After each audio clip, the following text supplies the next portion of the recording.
കൊച്ചി രൂപതയിൽ പുതിയതായി തിരഞ്ഞെടുക്കപ്പെട്ട മെത്രാന്റെ അഭിഷേക തിരുക്കർമ്മമാണ് ഇന്ന്, അതായത് സൺഡേ. അതിൻ്റെ ഭാഗമായിട്ട് ഇന്നലെ തന്നെ ഫോർട്ട് കൊച്ചിയിലും അതുപോലെ ബിഷപ്പ് ഹൗസിലൊക്കെ നന്നായിട്ട് ലൈറ്റൊക്കെ ഇട്ട് ഡെക്കറേറ്റ് ചെയ്തിട്ടുണ്ടായിരുന്നു കേട്ടോ.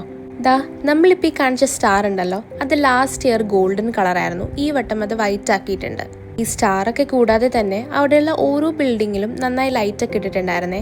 അതുപോലെ ഈ ഏരിയയിലൊക്കെ ആയിട്ട് ഇന്നലെ നല്ല രീതിയിൽ തിരക്കുണ്ടായിരുന്നു. കാരണം ഈ ലൈറ്റ്സ് കാണാൻ കുറേ പേര് വന്നിട്ടുണ്ടായിരുന്നു. ഇത്രയും ലൈറ്റ്സ് ഒക്കെ ഇട്ട കാര്യം അപ്പച്ചനാണ് പുറത്തു പോയി തിരിച്ചു വന്നതിന് ശേഷം നമ്മളോട് പറയുന്നത് കേട്ടോ. പിന്നെ ബിഷപ്പ് ഹൗസിൽ ചെല്ലുന്നവർക്ക് അതിൻ്റെ ഉള്ളിലൊക്കെ കയറി കാണാൻ വേണ്ടിയിട്ടുള്ളൊരു ഓപ്പർച്യൂണിറ്റി അവിടെ ഒരുക്കിയിട്ടുണ്ടായിരുന്നു കേട്ടോ.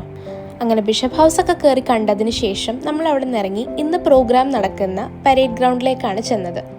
പരേഡ് ഗ്രൗണ്ടും നല്ല രീതിയിൽ ഡെക്കറേറ്റ് ചെയ്തിട്ടുണ്ടായിരുന്നു. അതുപോലെ വലിയ സ്റ്റേജാണ് അവിടെ ഒരുക്കിയിട്ടുണ്ടായിരുന്നത്. ഈ കാണുന്ന സ്റ്റേജിലായിരിക്കും ഇന്ന് പ്രോഗ്രാം നടക്കുന്നത്. അപ്പോൾ ഇന്ന് വൈകുന്നേരം 3 മണിക്കാണ് ഫംഗ്ഷൻ.